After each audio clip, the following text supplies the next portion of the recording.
Ouais. Ouais, Seigneur, merci pour ce moment. Merci de nous permettre de nous réunir ce matin. Parce que nous savons que si nous voyons ce jour, c'est par toi, Seigneur. C'est par le souffle de vie que tu nous donnes. Et Seigneur, on te prie que tu ouvres notre cœur, que tu ouvres nos oreilles spirituelles à ce que tu veux nous transmettre par l'intermédiaire de Vadim. Je prie vraiment il soit tenu par ta main dans ce qu'il va nous apporter, que ton message puisse vraiment nous interpeller, nous questionner et nous donner encore plus envie de venir près de toi pour comprendre, Seigneur, comprendre qui tu es pour chacun de nous et comprendre ce que tu veux pour nos vies. Et peut-être aussi déposer devant toi tous les sujets que nous ne comprenons pas et simplement nous dire tu es Dieu. Alors nous te laissons simplement être Dieu. Amen. Amen. Amen. Voilà, merci Xavier. Donc on accueille Antoine. Bonjour Antoine. Bonjour Josie. Bonjour Anne. Bonjour Jasmine. Bonjour Judith et Jean-Baptiste. Anne. Bonjour Stéphanie. Bonjour Vanessa. Bonjour Marina. Bonjour Laetitia. Bonjour à tous. Et on laisse maintenant la parole à Vadim. Alors, bonjour à tous. N'hésitez pas à fermer votre micro pour être en silencieux, pour ne pas faire trop de bruit. Et n'hésitez pas à remettre votre micro pour interrompre cet échange, pour poser une question, pour donner votre avis, pour donner des objections. On est là pour, en quelque sorte, travailler, mais ensemble. Et ce n'est pas une prédication, c'est comme samedi dernier, on discute entre nous, on échange. Et je pense que la parole de Dieu, elle se transmet les uns par les autres aussi, en Église. Ouais. C'est important. Alors, on a vu la souveraineté de Dieu suivant des facettes différentes les dernières fois. Et là, ce que je vous propose, c'est de réfléchir à la souveraineté de Dieu par rapport à la Bible. Et en fait, c'est un vaste sujet. On va essayer de rétrécir. Il y a des mots je vais employer, écriture au singulier, écriture au pluriel, Bible, tout ça, c'est des mots un peu interchangeables. Biblia en grec, c'est les Écritures, les livres saints. C'est la bibliothèque. Après, je ne sais plus quand, je crois que c'est au 5e ou 6e siècle, la Biblia en latin, le latin c'est tiré du grec comme langue. C'est devenu un féminin et singulier, l'écriture, le livre saint. Et puis, scriptura, c'est l'écriture en latin aussi. Sola scriptura, comme on disait au XVIe ou au XVIIe siècle, c'est l'écriture seule. Parole de Dieu. Tout ça, ce sont des termes qu'on va utiliser assez souvent. Et c'est assez interchangeable. Hein. C'est même interchangeable. Écriture ou les Écritures, c'est pareil. L'écriture sainte ou les Écritures saintes, c'est la même chose. Juste, voilà, quelques mots pour commencer, qu'on soit d'accord sur les termes. Et puis, parole de Dieu, ça tombe sous le sens, il n'y a pas d'explication à donner. Et puis, alors voilà, l'introduction, quelques questions pour un peu réduire le sujet, parce que sinon, on peut aller un peu n'importe où. Si Dieu, c'est Dieu, le tout autre, l'infini, l'éternel, celui qu'on ne peut pas mesurer, est-ce qu'il peut se révéler vraiment, totalement, dans un langage humain? C'est un peu comme si je suis une fourmi, est-ce que je vais comprendre un être humain? Et quand on voit une fourmi, est-ce qu'on peut avoir une relation? Est-ce qu'elle peut nous comprendre? Voilà, c'est un peu une question qu'on peut se poser. Est-ce que la Bible, c'est un discours ou un message ou un témoignage sur Dieu? Ça nous dit quelque chose de Dieu? Ou la Bible, c'est un discours de Dieu? Après, il y a des questions un peu bizarres, mais on peut se les poser. Dans le prologue de l'évangile de Jean, on voit que Jésus est le Verbe incarné, la parole de Dieu incarnée. Alors, si c'est lui la parole de Dieu, alors pourquoi on a la Bible? À quoi ça sert? Est-ce qu'il n'y a pas doublon, en fait? Si on adore Jésus en tant que Dieu, représentation ultime de Dieu. Mais alors, on adore la Bible, parce que c'est la parole de Dieu, et Jésus est la parole de Dieu. Est-ce qu'on peut adorer la Bible? Mais alors, est-ce qu'on croit en la Bible ou on croit en Dieu? Est-ce qu'il y a une différence? C'est une question un peu naïve, peut-être, hein, mais moi, je me les pose, et je pense qu'on peut se les poser. Et si Dieu, il a parlé, encore une fois, mais comment il parle? Lui qui est le tout autre. Et c'est un livre qu'on a entre les mains. Donc, est-ce qu'il y a un auteur humain aux côtés d'un auteur divin? Est-ce que c'est ça, la Bible? Et puis, la Bible, elle nous a été transmise par l'Église. On m'a offert une Bible quand je me suis fait baptiser. C'est l'Église qui m'a offert une Bible. Est-ce que c'est l'Église qui donne la parole de Dieu ou c'est l'inverse? C'est la parole de Dieu qui donne l'Église. Voilà, il y a 1000 questions comme ça qu'on peut se poser. Et en fait, on va pas... Alors, on va répondre à certaines questions, j'espère en tout cas, pendant cette heure qu'on va passer ensemble. On va peut-être pas répondre à tout. Peut-être qu'on va répondre partiellement. Voilà. J'ai essayé un peu de ramener le sujet sur deux choses. La révélation, Dieu qui se révèle, oui ou non et comment, et l'inspiration des textes. Ça vous va comme sujet? Alors oui, je me permets juste de poser la question, est-ce que au travers de ces deux axes, révélation et inspiration, vous arrivez à retrouver en quoi ça recoupe notre thématique de la souveraineté de Dieu? Est-ce qu'on peut avoir des doigts levés juste pour bien savoir qu'on avance tous ensemble et que sur ce point, on est bien, il y a bien donc un éclairage de la souveraineté de Dieu? Vous pouvez déverrouiller votre micro et puis dialoguer. Très bien. Non, si tu peux expliquer, moi je vois pas. Ok. D'accord. Alors, si Dieu est souverain, il est le tout autre, il est l'infini, l'éternel. Il est à une distance infinie de moi-même. Comment il se révèle? Est-ce qu'il peut vraiment se révéler? Et en plus, est-ce qu'il peut se révéler dans un langage humain? Voilà un peu le paradoxe, vous verrez, entre souveraineté de Dieu et la Bible. Est-ce qu'il n'est pas limité par ce média, ce média humain, ce média terrestre? Ouais. Est-ce qu'il est encore souverain compte tenu que, je veux dire, lui est tout puissant, mais si je veux parler à une fourmi, je serai limité par l'intelligence de la fourmi. Voilà, c'est un peu le sujet. Comment je fais le lien entre cette souveraineté de Dieu et la Bible? C'est un peu ça. Est-ce que c'est plus clair? De toute façon, on va éclairer au fur et à mesure. Hein. Mais je pense que c'est important que le décor soit bien planté pour savoir que voilà, on est toujours sur ce thème de la souveraineté de Dieu. Voilà, c'est-à-dire qu'on va essayer de ne pas revenir sur les discussions super intéressantes qu'on a eues la semaine dernière et qu'on aura peut-être aussi la semaine prochaine sur le salut. On va essayer juste de cadrer le sujet par rapport à la révélation et si on a le temps, par rapport à l'inspiration aussi du texte. Connaître Dieu. Donc, encore une fois, est-ce que ça a un sens que Dieu se révèle si on dit que Dieu est Dieu? C'est-à-dire l'infini, l'incommensurable, le tout autre. Et voilà ce que tu disais, Stéphane. Il y a des gens qui disent, mais non, la Bible, ça montre, c'est un témoignage de Dieu, mais on ne va pas limiter Dieu dans sa puissance en disant que la parole de Dieu prend une forme écrite. Et on ne va pas enfermer Dieu dans un texte. Il y a des gens qui disent ça. L'apôtre Paul, il a dit des choses un peu semblables. Qui donc parmi les hommes connaît les choses de l'homme, si ce n'est l'esprit de l'homme qui est en lui?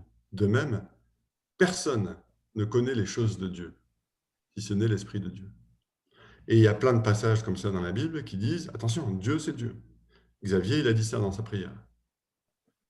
Et moi, je suis moi. Oh. Alors, juste une petite parenthèse. Il y a pas mal de textes bibliques que je vais afficher. Et comme j'utilise un logiciel américain, le nom des livres, des textes bibliques est toujours en anglais. Donc, c'est marqué Corinthians ici, là. et c'est Corinthiens. J'ai eu la flemme de les mettre en français, mais le texte sera en français. Voilà un peu le paradoxe. Et c'est vrai que voilà, Dieu est loin de nous, parce qu'il est Dieu et que nous ne sommes pas Dieu. Pourtant, et ça c'est un thème qui est cher aux chrétiens, hein, si le langage humain est imparfait et ne peut pas rendre compte de tout, il ne peut pas rendre de compte de ce qui concerne Dieu, le langage humain peut dire la vérité. Et il peut parler de façon juste de quelque chose, même si ce n'est pas exhaustif, même si ce n'est pas complet. Et on va le voir pendant ce moment ensemble. Connaître Dieu, c'est possible. Déjà, avant de parler d'un texte, c'est ce qu'on voit dans l'univers, dans la nature. Et l'apôtre Paul le dit dans le début de sa lettre aux Romains, qui est assez connu, ce texte-là. Quelqu'un veut-il lire ce premier verset-là, enfin ce deuxième verset? N'hésitez pas.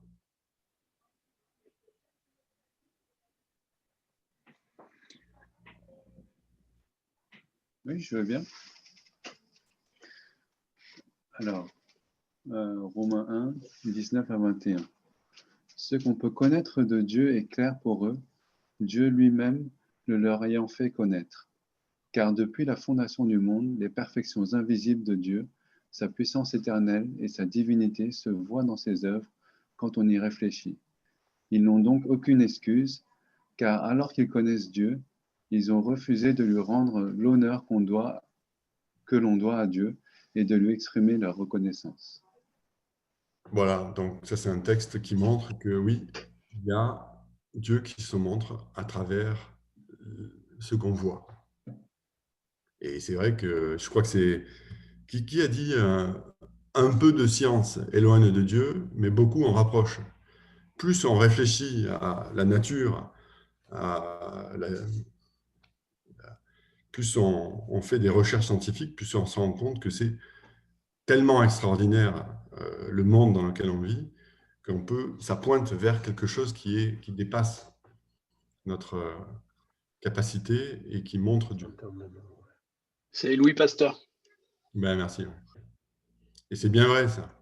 Même un enfant le dirait, il voit un coucher de soleil ou un lever de soleil, ça nous prend au triple.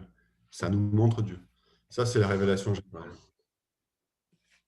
Et je pense que nous, les Occidentaux, athées ou complètement... on se trompe.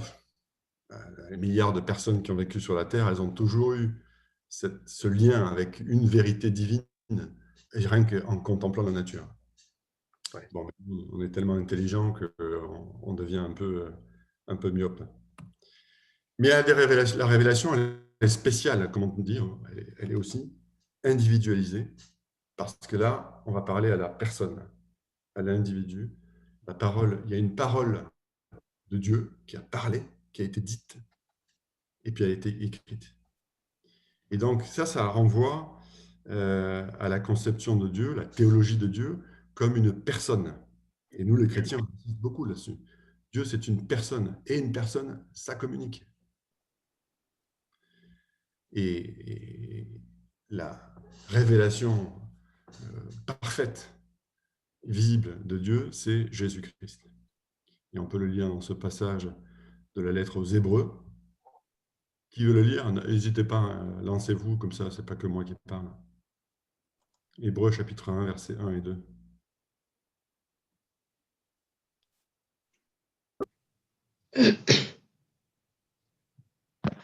Là, c'est mieux, hein, je croyais que...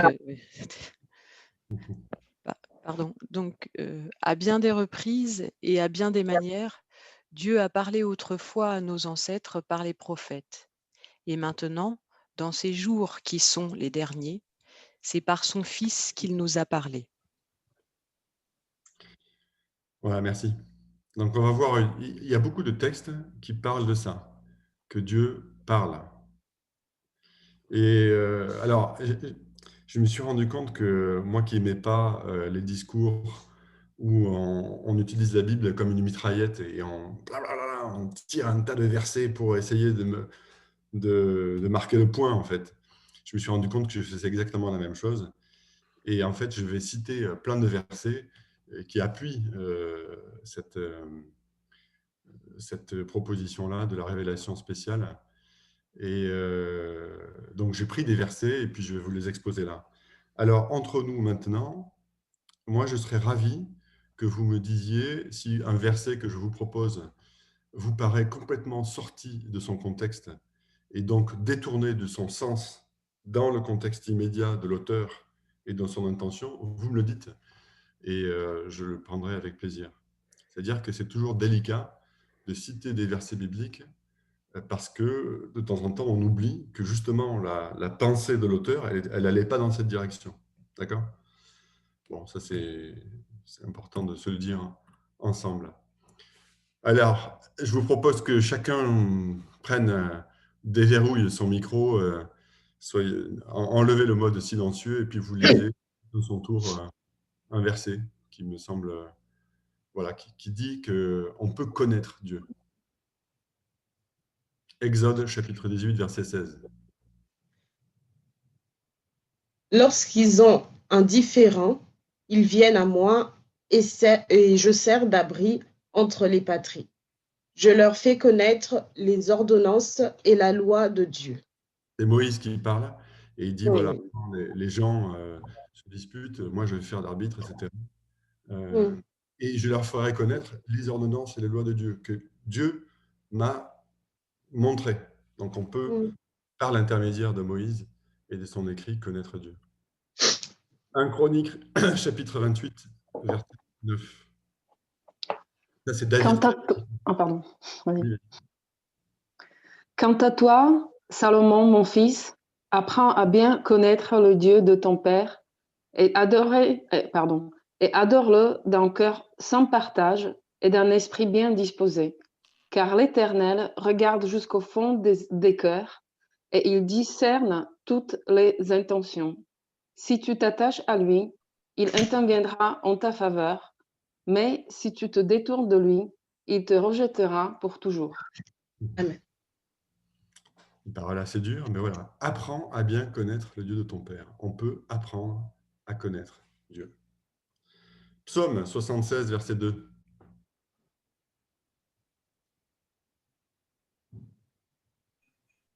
Alors je le dis moi. Dieu s'est fait connaître en Juda, son nom est grand en Israël. Une phrase toute simple, mais c'est lourd de sens. Dieu se fait connaître. Jérémie, chapitre 24, verset 7. Qui veut le lire ? Jérémie, je disposerai leur cœur à me connaître et à savoir que je suis l'Éternel. Alors ils seront mon peuple et moi je serai leur Dieu, car ils reviendront à moi de tout leur cœur. Ça aussi, c'est pas mal. C'est que notre connaissance de Dieu, elle vient aussi de lui. C'est lui qui nous façonne, qui nous dispose pour qu'on puisse le connaître. C'est lui qui ouvre la porte, en quelque sorte. Jean, chapitre 17, là on est dans le Nouveau Testament, verset 3. Ouais, je vais le lire. Or, la vie éternelle consiste à te connaître, toi, le Dieu unique et véritable, et celui que tu as envoyé, Jésus-Christ. Voilà, une phrase qui est superbe. La vie éternelle, ça consiste précisément à connaître Dieu. Moi, je trouve ça superbe. Éphésiens, chapitre 3, verset 19. Éphésiens, chapitre 3, verset 19. Oui, vous serez à même de connaître cet amour qui surpasse tout ce qu'on peut en connaître. Et vous serez ainsi remplis de toute la plénitude de Dieu. Merci. Je crois qu'il y a un dernier là. Oui, le dernier est pas mal. Peut-être, Vadim, je propose qu'on puisse garder un petit temps de silence après chaque verset, parce que c'est vrai qu'on a besoin de s'en imprégner et peut-être aussi susciter quelques questions. Si tu peux revenir. Je finis ça et puis ensuite on fera ceci. On les enchaîne tous, on n'a pas le temps de… Oui, mais t'inquiète pas, il y a un slide qui récapitule. Merci. Alors, l'Apocalypse, chapitre 1, verset 1, est très, très étonnant. Révélation de Jésus-Christ. Ça commence comme ça. révélation de Jésus-Christ. Cette révélation, Dieu, sous-entendu Dieu le Père, l'a confiée à Jésus-Christ pour qu'il dise à ses serviteurs ce qui doit arriver bientôt. Et Jésus-Christ, en envoyant son ange, l'a fait connaître à son serviteur Jean. Donc, Jésus-Christ est l'auteur de l'Apocalypse par l'intermédiaire d'un ange, et cet ange donne cette parole à Jean. C'est très particulier, on le voit rarement dans la Bible, cette façon de faire. Voilà ce qu'on a lu ensemble. Je vous l'affiche maintenant, tous ces textes-là. On peut connaître Dieu, et la Bible est parsemée de textes qui disent ça.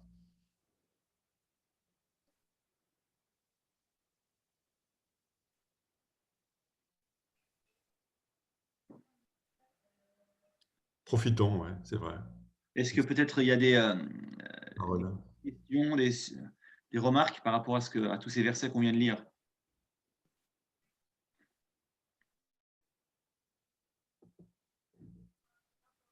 Je regarde juste ce qu'il y a après. Ah oui. Donc la connaissance de Dieu, en tout cas. Ça va contre beaucoup de théologies erronées, soit chrétiennes, soit pas chrétiennes, qui prétendent que Dieu est inconnaissable. Nous, on a la prétention de dire, avec la Bible à l'appui, que oui. Et Dieu se laisse connaître. Je trouve que ça élève d'ailleurs la personne humaine,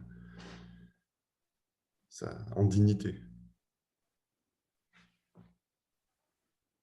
On va continuer de toute façon, et puis après les échanges, les questions, on va revenir, ça va venir naturellement. Connaître Dieu, après la parole de Dieu, Dieu qui parle. Alors il y a soit les gens qui disent, mais non, ça c'est une limite de la puissance de Dieu, de dire que Dieu parle, et puis attendez, on est des humains, pas possible. Et d'autres qui disent, non, l'inverse. La parole de Dieu, c'est une manifestation de la puissance de Dieu. Et évidemment, la Bible, elle dit ça. La parole même de Dieu, c'est la puissance de Dieu. Psaume 33, verset 6, c'est un texte qui est très fort. Qui veut le lire?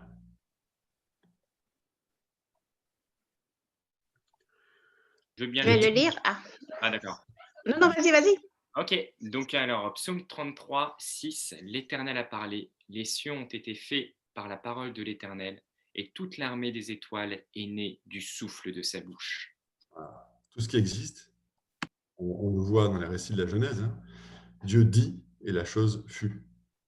Donc, c'est puissant. C'est la puissance même. Le Tout-Puissant parle et la chose arrive. Les cieux ont été faits par la parole de Dieu, le souffle de sa bouche. Nous, quand on parle de Dieu, quand on proclame la parole même de Dieu, ben, il y a cette puissance, la même. Qui veut lire Actes chapitre 4, verset 31?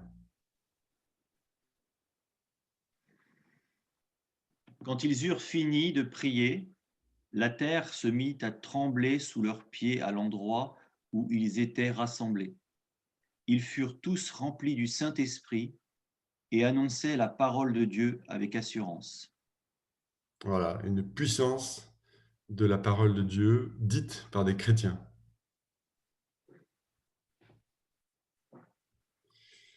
Alors, dans la Bible, la parole de Dieu, ce n'est pas simplement des mots, ce n'est pas un texte uniquement. C'est un texte avec une puissance qui transforme, une puissance qui crée. C'est un texte avec le Saint-Esprit, les mots avec le Saint-Esprit. Dans le psaume ici, là, le souffle de sa bouche. En hébreu, le mot souffle et le mot esprit, c'est le même. Ici aussi, dans Actes, bon, j'ai choisi un texte comme ça, mais c'est le Saint-Esprit qui est là.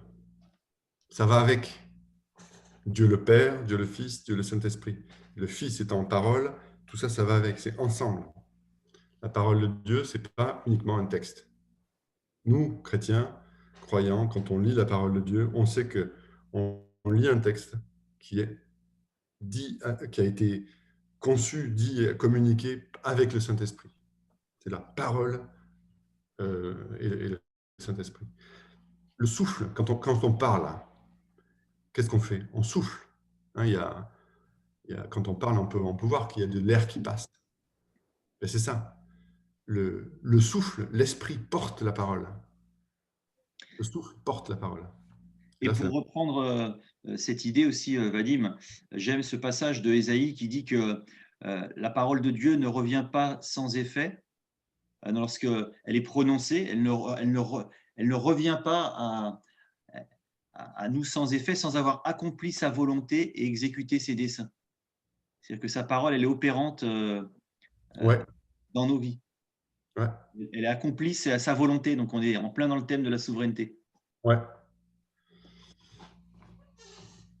Alors là, j'aborde juste une petite attention. Là. Il faut faire attention. Il y a une différence entre la Bible, la parole externe, le texte là, et la parole interne, le message qui est communiqué par l'action du Saint-Esprit. C'est-à-dire que c'est un ensemble, la parole de Dieu, et il ne faut pas idolâtrer le livre en tant que texte. Pour moi, ça c'est une conséquence, en tout cas, de ce qu'on vient de dire. D'accord? Il y a un danger de dire, ce livre-là, c'est un livre saint, et je le mets sur la table, et puis je fais attention, il y a certaines traditions où c'est comme ça. À Noël, on met le livre sur la table de la salle à manger. On met la Bible. Et ça ne me satisfait pas, cette tradition-là. Il y a des belles traditions de chrétiennes, hein, mais il faut faire attention de ne pas idolâtrer la Bible. C'est ça mon point. Là, je peux intervenir. Je pense que cette idolâtrie, c'est en connaissance de cause, puisqu'on m'avait dit quand j'étais jeune chrétien que j'étais un bibliolâtre. Oui, voilà. N'est pas simplement de mettre le livre quelque part ou comme fait une certaine religion après avoir lu un texte, d'embrasser les pages. Oui. Je pense que dans notre cœur, ça peut être aussi quelque chose, dans un certain sens, d'idolâtre. Si la Bible le dit, c'est forcément que c'est pour moi. La Bible dit ça, donc il faut faire ça. Et on passe à côté de l'intelligence, on passe à côté de l'étymologie, on passe à côté d'une compréhension spirituelle des Écritures. Et on peut devenir, et je l'ai été, un chrétien bête. Je l'ai été, donc je ne condamne personne. Bête parce que j'ai fait moi du Nouveau Testament une loi, une lettre que je devais accomplir.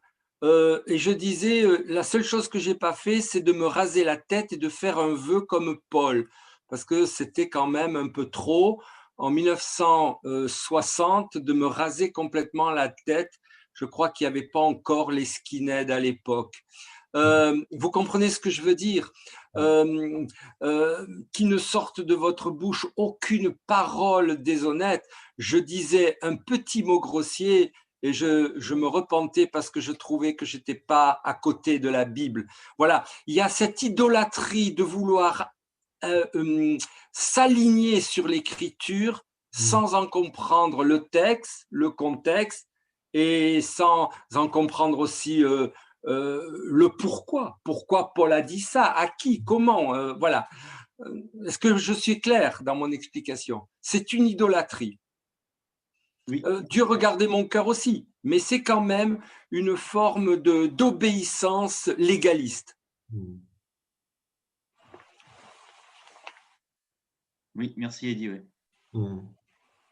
Moi, Vadim, j'ai juste quelque chose aussi qui me parle beaucoup dans ce que tu disais, que le Saint-Esprit est le souffle. Tu sais, quand tu parlais de la parole, et c'est vrai que nous qui sommes, par exemple, dans la louange, même dans le chant, etc., c'est vrai, je trouve ça énorme et extraordinaire de se dire que la parole se rend véritablement audible par le souffle de Dieu. Parce que c'est vrai que les cordes vocales, pour fournir un son, il faut de l'air, il faut ce souffle pour que ça soit audible. Tu vois ce que je veux dire?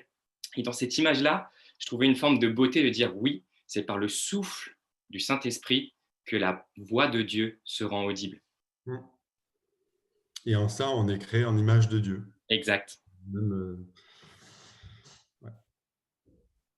Je voudrais dire quelque chose, Sûr. Virginie. Juste, comment dire, moi, en fait, ça peut paraître présomptueux, mais en tout cas, c'est comme ça que je le ressens, donc je vais parler vrai. Moi, j'ai rencontré en fait Dieu et la parole de Dieu sous d'autres formes, sans lire la Bible au départ, en fait, dans mon expérience. Et ça a été à travers des êtres humains rassemblés. Donc, en fait, c'est vraiment cette phrase, je vais la déformer ou mal la dire, donc j'ose même pas la dire.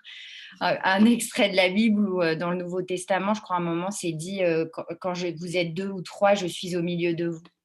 Et ça, je l'expérimente vraiment à intervalles réguliers et même avec vous.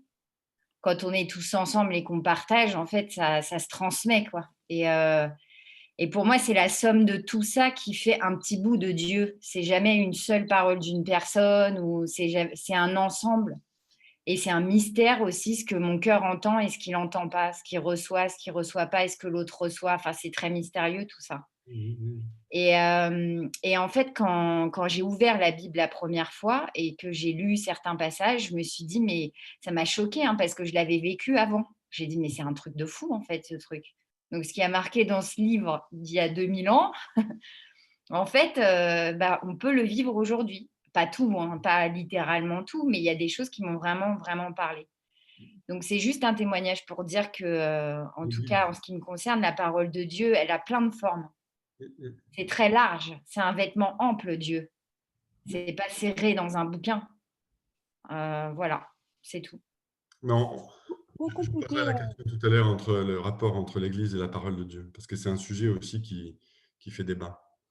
Mais pour compléter juste, Virginie, en fait, même dans la parole, on voit que Dieu, il utilise qui il veut. Et à de nombreuses reprises, on peut voir qu'il a utilisé des animaux pour pouvoir parler des hommes de Dieu, en fait. Donc, ça montre vraiment que c'est pas juste, c'est nécessaire de lire la Bible pour pouvoir le connaître plus, mais il se manifeste de différentes façons, et même en dehors de la Bible. Ouais, on le verra tout à l'heure aussi, que c'est intéressant parce qu'il y a des gens qui sont païens, des païens, ont écrit la Bible. Vous allez voir. Je vais poursuivre un petit peu parce qu'il y a des trucs pas mal. On dit, nous, chrétiens, on dit la Bible, c'est la parole de Dieu. Mais la Bible le dit. C'est ça qui est intéressant. L'écriture vue par elle-même, l'Ancien Testament, se considère comme parole de Dieu. Et ça, voilà. Nous, on le dit, mais parce qu'on croit, voilà, lisez ce texte-là. Ce texte se prétend parole de Dieu. Et voilà. Les paroles de Dieu sont mises par écrit. Ainsi parle l'Éternel dans l'Ancien Testament. C'est pas rien, c'est oracle du Seigneur. Alors là, il y a 1000 exemples. Hein. Peut-être on peut lire Ésaïe, chapitre 28, verset 16. Qui veut lire? C'est pourquoi ainsi parle le Seigneur l'Éternel. Je vais placer en Sion une pierre servant de fondation, une pierre éprouvée, une pierre angulaire d'une grande valeur, servant de fondement solide. Celui qui la prend pour appui ne sera pas réduit à fuir. Etc., etc. Et là, c'est la prophétie sur le Messie qui va arriver. Ainsi parle le Seigneur l'Éternel. 2 points. C'est fort. Dieu parle et ses paroles sont recopiées sur l'ordre de Dieu lui-même. Par exemple, dans Jérémie, chapitre 30, verset 2. Qui veut le lire? Jérémie, chapitre 30, verset 2. Voici ce que déclare l'Éternel, Dieu d'Israël. Consigne par écrit dans un livre tout ce que je t'ai dit. Voilà. Consigne, dit, écrit. C'est un ordre. Deutéronome, il y a plein de choses comme ça. Josué, chapitre 8. Dans l'Ésaïe, il y en a beaucoup. Jérémie, etc., etc., etc. Donc, l'Ancien Testament se dit parole de Dieu. C'est pas nous qui l'avons inventé, quoi. Voilà, c'est déjà écrit. Le Nouveau Testament cite l'Ancien Testament comme parole de Dieu. Ça, c'est important aussi. Pour les auteurs du Nouveau Testament, pour les gens qui sont mentionnés dans le Nouveau Testament, il n'y a pas de doute possible. Ils considèrent l'Ancien Testament comme une parole venant de Dieu lui-même. Par exemple, Jésus. Jésus, quand il cite abondamment l'Ancien Testament, à chaque phrase pratiquement, il y a soit une citation explicite, soit une allusion, mais c'est sans arrêt. Il n'invente rien, en fait, Jésus. Tout ce qu'il dit, c'est basé sur l'Ancien Testament. Et la façon dont il dit, il présente que pour lui, c'est parole de Dieu, c'est une formule. La formule, c'est « il est écrit ». Quand les gens disaient ça, à l'époque, « il est écrit », c'est la formule, c'est l'autorité de Dieu. « Il est écrit », c'est « attention ». Ce n'est pas quelqu'un qui a brigué quelque chose. « Il est écrit », autorité divine. Par exemple, dans Matthieu, chapitre 26, verset 31. Qui veut lire ? Matthieu 26, 31. Jésus leur dit alors, « Cette nuit, ce qui m'arrivera vous ébranlera tous dans votre foi. En effet, il est écrit, je frapperai le berger et les brebis du troupeau s'enfuiront de tous côtés. » Voilà, merci. Il y a quelqu'un qui passe l'aspirateur dans la pièce à côté, ça vous dérange ? Il y a du bruit ou pas ? Non. C'est bon. Okay. Donc, dans tous les évangiles, Jésus, quand il dit « il est écrit », ça montre tout simplement que c'est sérieux. C'est la Bible, c'est la parole de Dieu. Les autres aussi. Alors, j'arrive plus là. Alors, les auteurs du Nouveau Testament citent tous l'Ancien Testament comme parole de Dieu, de temps en temps sans mentionner l'auteur humain. L'Épître aux Hébreux, j'ai oublié d'écrire, mais l'Épître aux Hébreux qu'on a un peu cité tout à l'heure là, tout le début, tout le début, c'est cité, il cite l'Ancien Testament, mais pour lui, ça va de soi, c'est Dieu qui parle. Bon, vous le verrez peut-être une autre fois. De temps en temps, il cite la parole de Dieu à travers un auteur humain.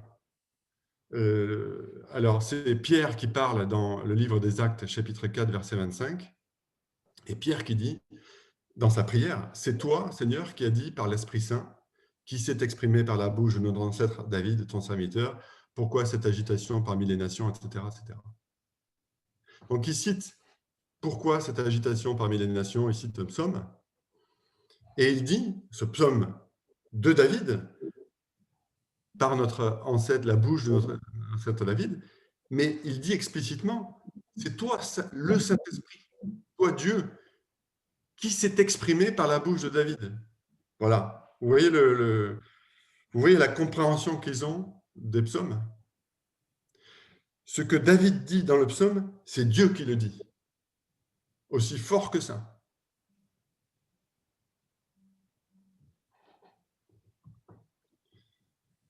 Et puis, c'est intéressant qu'il y a aussi des choses assez surprenantes quand même, à mon sens, à moi, hein, que dans le Nouveau Testament, on cite des textes qui ne sont pas dans l'Ancien Testament. Par exemple, dans Matthieu chapitre 11, verset 29, « Prenez mon joug sur vous et mettez-vous à mon école, car je suis doux et humble de cœur, et vous trouverez le repos pour vous-même. » Ça, c'est une citation du Siracide, que les catholiques considèrent comme faisant partie de l'Ancien Testament. Donc, c'est une citation, mais là, Jésus, il ne dit pas « il est écrit ». Voilà, il y a une petite différence quand même. Matthieu chapitre 2, verset 23, « Ainsi se réalisa cette parole des prophètes, on l'appellera le Nazaréen. » Ben ça, vous ne le trouvez pas dans l'Ancien Testament. Pourtant, Matthieu dit, c'est une parole réalisée, c'est une parole prophétique réalisée. Ben, elle est où? On ne le trouve pas. Et en fait, c'est une allusion à un texte qu'on appelle un testimonia, qu'on a trouvé à Qumran. Donc, ces prophéties qui sont rassemblées. Voilà, c'est ça. Et puis, enfin, il y a des citations de textes où des anges auraient communiqué la loi à Moïse, dans les Actes, dans Galates, dans Hébreux, dans le Deutéronome. Alors, attendez, j'ai mal. Excusez-moi. je vais vous lire ce que j'ai écrit parce que j'ai mal mis mon slide. Alors, c'est quand... alors, je vais remettre mon écran. Excusez-moi, j'ai une petite... C'est dans Jude, par exemple. Alors...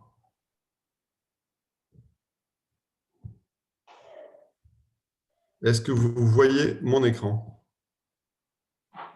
Oui, on voit bien. Oui. Alors, je vais le mettre en plein écran.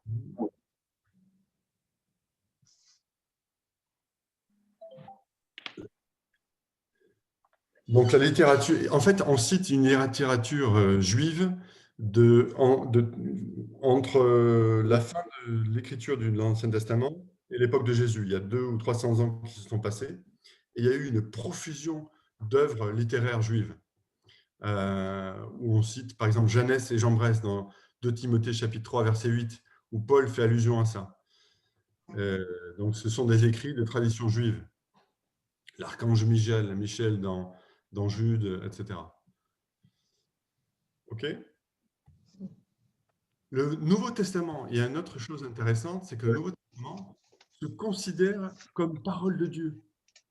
Je ne sais pas si vous avez vu, mais voilà. Dans 1 Timothée, chapitre 5, verset 18, Paul écrit à Timothée et lui dit ceci, « Car l'Écriture déclare, tu ne mettras pas de muselière au bœuf qui foule le grain, et encore, l'ouvrier mérite son salaire. » Pour lui dire, il faut payer les gens qui servent dans l'Église, sinon ça ira pas. Et il s'appuie sur 2 textes. Et ces 2 textes, pour lui, c'est l'Écriture. Encore une fois, ça veut dire la parole de Dieu, l'autorité. Et ce texte, c'est ça. C'est « Tu ne mettras pas de muselière au bœuf qui foule le grain ».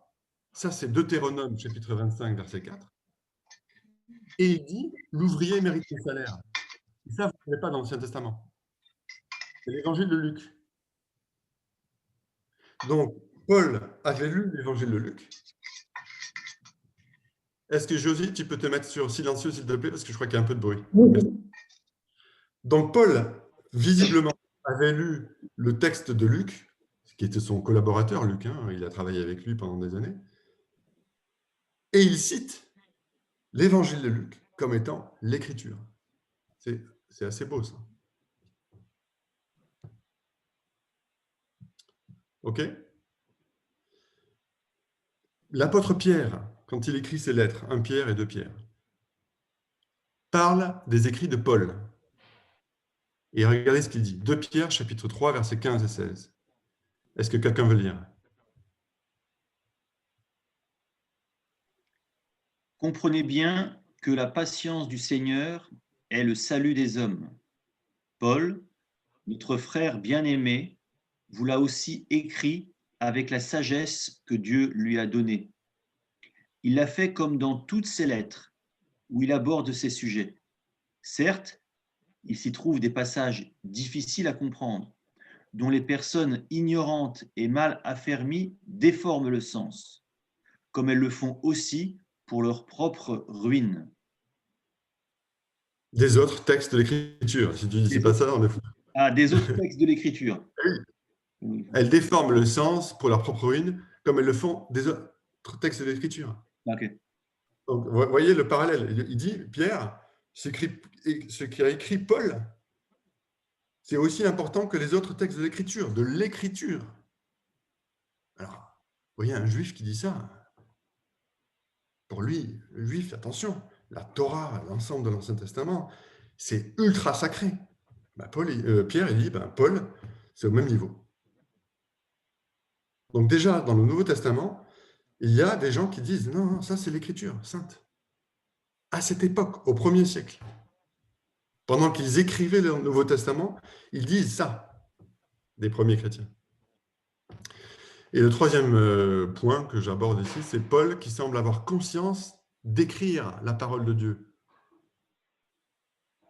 Quand il se présente comme ministre de la Nouvelle Alliance, il explique l'Évangile, il écrit ses lettres, il écrit à Tite, chapitre 1, verset 3, par exemple, hein, c'est juste un exemple, Au moment fixé, il a fait connaître sa parole par le message qu'il m'a confié, selon l'ordre de Dieu, notre Sauveur. De temps en temps, Paul, quand il présente son message, il le présente en disant « ça a été confié par Dieu. C'est la parole de Dieu. » Donc, voilà. Qu'est-ce que vous en pensez? Moi, je voulais dire quelque chose, c'est Natacha.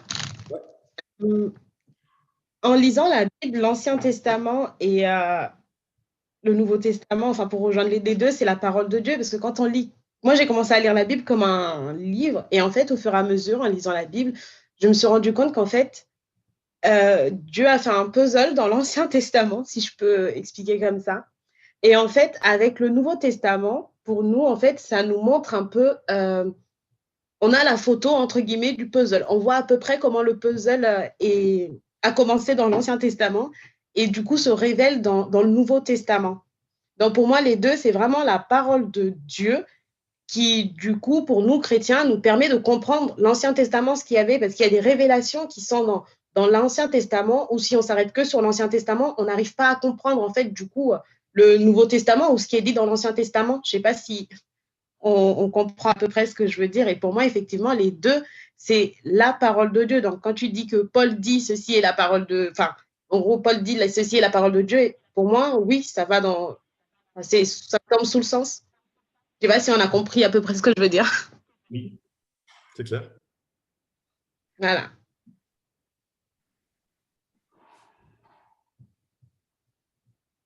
Alors, je vais vous dire ma compréhension. Pour ma part, je fais la différence entre l'écriture inspirée et la parole de Dieu. La parole de Dieu est venue parmi nous et a habité en chair. C'est Jésus. Et comme tu l'as dit dès le début, on ne peut pas dire que Jésus, c'est la Bible et que la Bible, c'est Jésus. Ou alors, il y a deux paroles de Dieu. C'est pas jouer sur les mots, mais il y a quand même le fait que la Bible est l'écriture donnée à des hommes sous l'inspiration du Saint-Esprit. Ça, c'est sûr. Une fois, j'avais dû faire une étude pour pourquoi finalement les 66 livres? Pourquoi on n'en rajouterait pas 2 ou 3? Pourquoi pas les livres apocryphes?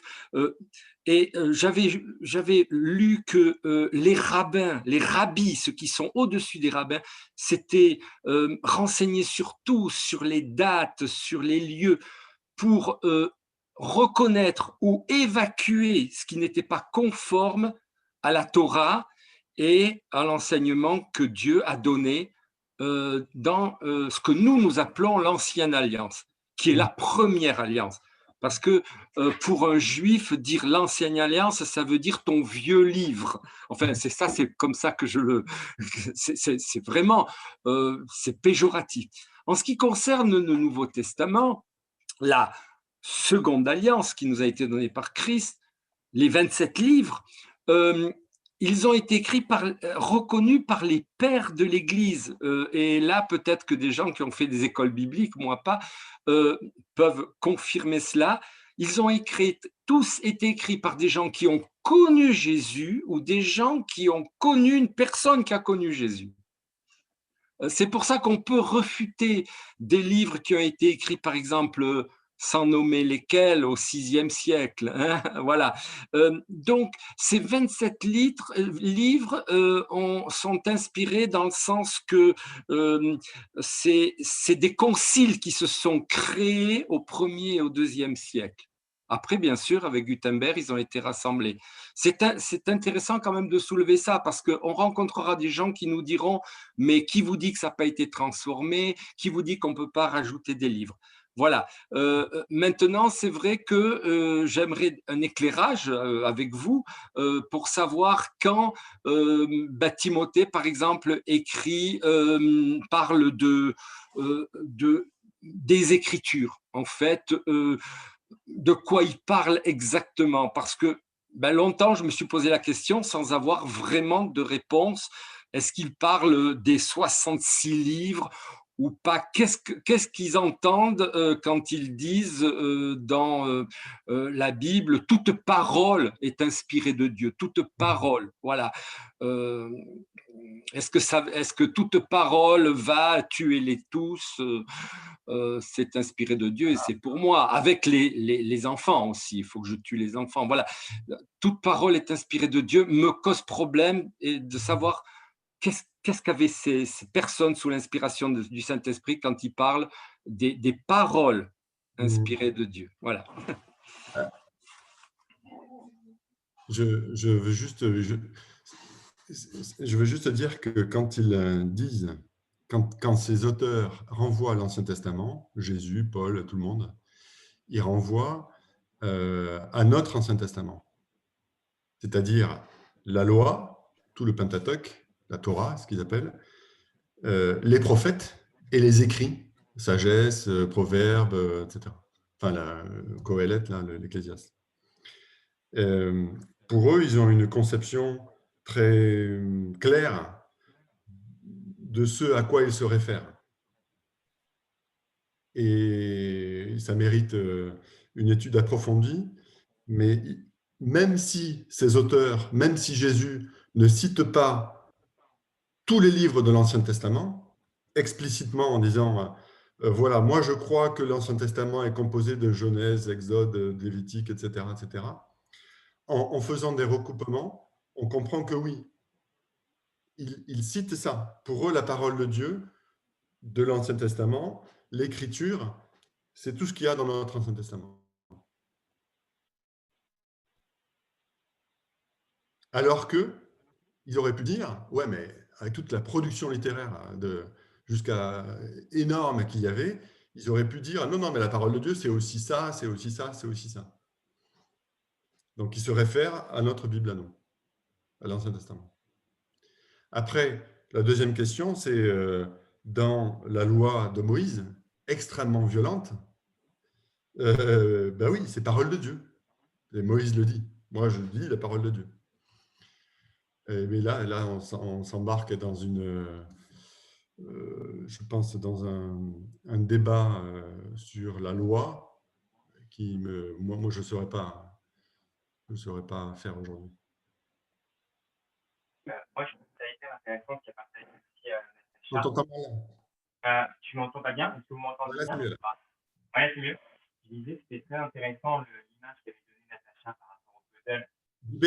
Excuse-moi, on ne t'entend pas. J'y vais. Alors, tout à l'heure, c'était mieux. Là tout à l'heure, c'était mieux. Ouais, là, c'est mieux. Je ne sais pas pourquoi. Là, c'est mieux, là? Ouais, c'est mieux. Ok, très bien. Donc, je disais, en fait, que je trouvais ça beau aussi, du moins, une belle image, l'image de Natacha par rapport au puzzle. En effet, où même Jésus dira lui-même qu'il n'était pas venu pour abolir la loi, mais pour l'accomplir. Et je trouve ça beau parce qu'en fait, dans l'image du puzzle, c'est qu'on voit dans l'Ancien Testament, en effet, que c'est bien Dieu qui parle, mais qui montre au travers de l'humanité le besoin de Christ, de son Fils, pour venir racheter en fait le péché du monde, en fait, tout simplement, qui est, comme tu dis, la violence humaine, on la connaît encore aujourd'hui, mais l'Ancien Testament, des milliers d'années auparavant, en parlait déjà. Et je trouve ça beau parce que c'est empreint de vérité. C'est vraiment ne pas cacher la réalité humaine, en fait, j'ai envie de dire. Malheureusement, c'est ça qui rend aussi son côté véritable et vrai. Parce que justement, il ne cache pas les défauts humains. Et même, il les révèle, qui montre aussi bien ce côté où, à cette époque-là, voilà, Dieu aussi avait créé la loi pour dire, on va voir, et vous allez comprendre que vous ne pouvez pas respecter ça, et que le seul qui pourra vous sauver, c'est mon Fils, et que voilà, personne ne peut venir au Père que par lui, et dans ma présence, quoi. Et ça, je trouve ça magnifique, en effet. Et puis après, sur l'autre point, donc on avait étudié aussi justement le choix par rapport au Nouveau Testament, au niveau du canon. Et en fait, ce qui était marrant, alors juste pour une petite anecdote, de ce que j'avais appris, c'est qu'en fait, c'était plutôt le canon qui s'était imposé aux hommes, et non les hommes qui avaient imposé le canon. On va le voir tout à l'heure. Ouais, écoute, je te laisserai développer parce que c'est magnifique. C'est de voir en effet combien que, en fait, dans la recherche d'une contradiction, il y a une confirmation. Voilà. Il y a plein de débats qu'on pourrait avoir. Je le ramène juste sur l'écriture vue par elle-même. Et je vais conclure avec deux choses. Virginie, tu avais commencé à parler de l'Église, en fait. Est-ce que c'est l'Église qui donne la parole de Dieu ou c'est la parole de Dieu qui donne l'Église? Nous, les protestants, on est très fermes là-dessus. Le sola scriptura, l'écriture seule, c'est l'écriture qui est le principe premier, fondamental de la communication, de la révélation de Dieu. Donc l'écriture est sans erreur, elle est infaillible. L'Église, elle est faillible. Le pape est faillible pour nous. Dis, mais excuse-moi, mais je ne parlais pas de l'Église, moi. Excuse-moi, désolée, hein, mais je parlais, Dieu, je l'ai trouvé aussi ailleurs que dans des lieux d'église. Oui, moi je pensais dans ce sens-là que je veux le dire. C'est beaucoup plus large pour moi. Je ne vais pas faire de finger pointing, mais c'était ma conclusion que j'avais prévue, c'est de parler de la norme ultime pour la foi. Non, mais je t'en prie, merci. Parce que c'est une question qu'on se pose. Et c'est normal de se la poser. Qui a l'autorité ultime pour ma foi? Voilà. Est-ce que c'est ce que je lis ou ce qu'on me dit? Néanmoins, il faut toujours contrebalancer, l'Église a une autorité. Il y a une dimension collective, communautaire de la foi, parce que sinon, et ça c'est le travers que nous les protestants on peut avoir, on devient tellement individualiste que c'est ma personnalité qui, avec mon filtre à moi tout seul, je vais prendre ce que je comprends de la Bible et je vais en faire ma foi. Mais ça, c'est pas bon non plus. Donc, il y a quand même cette approche à avoir.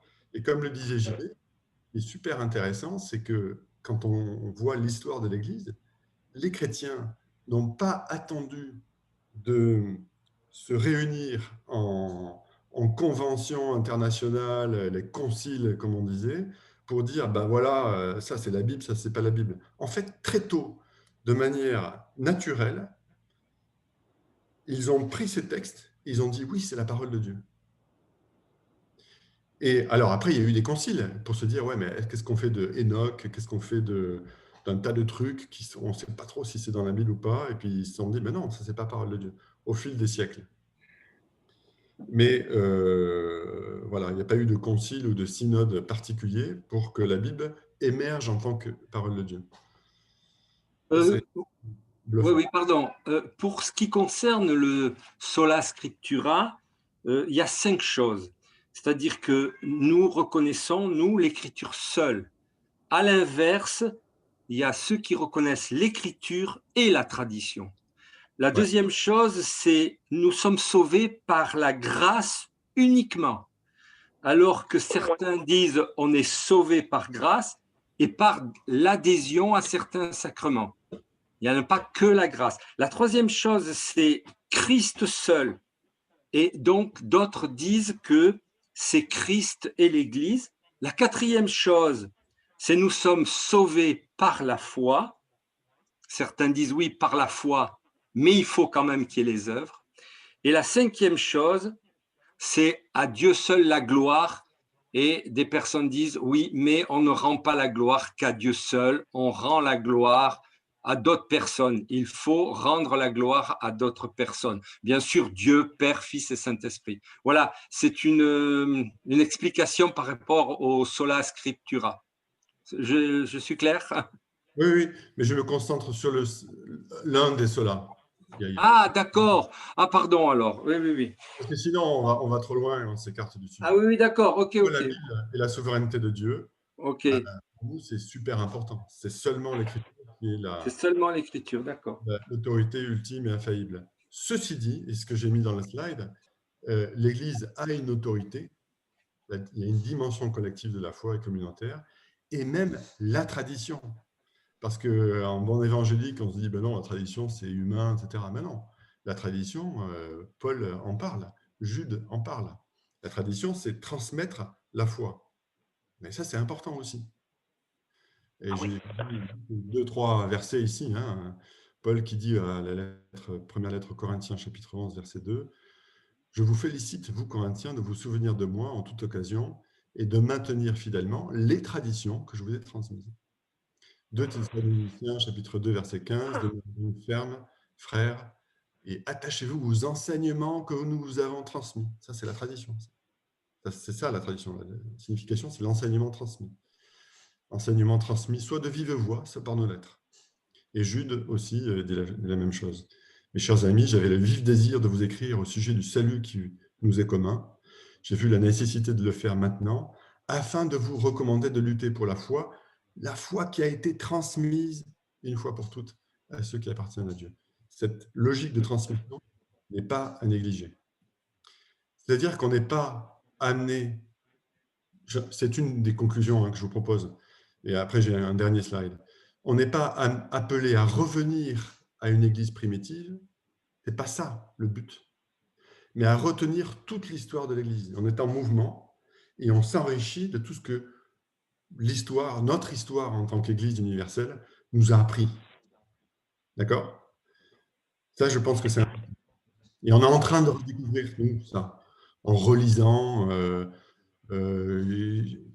C'est toi, je ne sais plus qui c'est, Philippe, en bon américain, tu citais Saint-Laurent de la Résurrection, là, Saint Lawrence. Les Américains, ils aiment bien citer, mais c'est super parce qu'il a écrit un tas de trucs super bien. Donc, on est retenir un tas de choses qu'on a vécues en tant qu'Église universelle dans les siècles passés. Je pense que c'est important de se le rappeler. Alors oui, sola scriptura, mais n'oublions pas la dimension communautaire, n'oublions pas ces saines et bonnes traditions, n'oublions pas l'histoire de l'Église. Dernière chose. Oui, et juste peut-être ce que tu dis, Vadim, me laisse entendre que l'on aurait pu rajouter une autre facette à cette dimension de la souveraineté, c'est celle de l'Église, hein, tu en as parlé, mais peut-être plus de focus sur l'aspect souveraineté de Dieu et l'Église, corps du Christ. Peut-être qu'on pourrait faire ça aussi, un zoom sur Dieu est souverain, oui, et l'Église en face avec... voilà. Dans l'histoire, et c'est intéressant la dernière phrase là, parce que elle est un peu provocatrice, dans le sens où on est dit oui, dans les prières enflammées, oui, il faut revenir à l'Église primitive, et un peu comme un fantasme. Exactement. Et qu'est-ce qu'il y a derrière ça? Qu'est-ce que ça veut dire en fait? Je trouve ça intéressant. Ben voilà, on est aligné là-dessus, ouais, tout à fait. Donc, conclusion sur la révélation de Dieu. Dieu tout-puissant, souverain, illimité, infini, incommensurable. Ah ben Dieu, il parle. Dieu a parlé. Alors, il y a un super bouquin qui s'appelle Dieu a parlé de Paul Wells, qui était le doyen de la faculté de théologie protestante Aix-en-Provence, que je vous recommande. Il est très simple de lecture, il est très puissant, très profond. La Bible ne décrit pas l'homme qui cherche à toucher Dieu, ou Dieu avec un grand D, excusez-moi, du bout de ses doigts. La Bible ne décrit pas l'homme qui cherche à toucher Dieu du bout de ses doigts. Elle dépeint exactement le mouvement inverse. Dieu qui va jusqu'à l'homme pour le prendre par la main et le conduire sur le chemin de sa vérité. Toi, c'est une belle phrase. Et ma conclusion à moi, ce qui est important, je trouve, c'est que notre spiritualité chrétienne, ce n'est pas une spiritualité, une expérience mystique. Parce que ce qu'on vit en tant que chrétien, ce n'est pas basé sur une émotion personnelle religieuse, même si elle est tout à fait vraie et authentique, cette émotion. Mais c'est basé sur l'écriture. Ce n'est pas basé sur quelque chose qui est individuel, c'est ma vie, c'est mon vécu. Mais ça, c'est subjectif. C'est moi personnellement, oui, c'est très bien. Mais la spiritualité chrétienne ne devrait pas être basée sur mon feeling, ma subjectivité, mais basée sur l'écriture. Alors attention, c'est provocateur ce que je dis. Ça ne veut pas dire que je vais complètement effacer l'émotion. Non, faisons face à nos émotions, vivons avec nos émotions personnelles. Oui, mais ce n'est pas ça la base de ma foi. C'est ça que je dois me dire, moi. Voilà, ça, c'est une conclusion sur la première partie, mais je ne sais pas si on pourra aller loin sur l'inspiration. Commentaires, témoignages, réactions. Alors, c'est Maoli. Ouais. Merci pour ce partage. Alors moi, c'est une question, et en fait, c'est une question que j'aime pas beaucoup affronter, que je me pose souvent. C'est que pour toutes les églises qui ont adopté ce que tu as dit, le sola scriptura, c'est-à-dire la parole de Dieu en premier, c'est ce que je comprends. Alors, comment essayer d'expliquer qu'on ne soit pas d'accord sur certains textes, qu'il y ait différentes dénominations sur certains textes? Parce que, et même, enfin, après que ça en devienne qu'il y ait des prises de position et même pas des sets d'entente et de compréhension. Voilà. C'est comment l'expliquer ou quel début de chemin de compréhension on peut prendre. Qu'est-ce que vous en pensez? Allez-y, moi j'ai assez parlé. Là.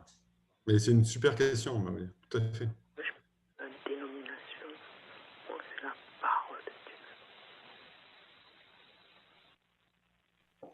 Est-ce que tu... Maoli, tu peux reposer la question, s'il te plaît?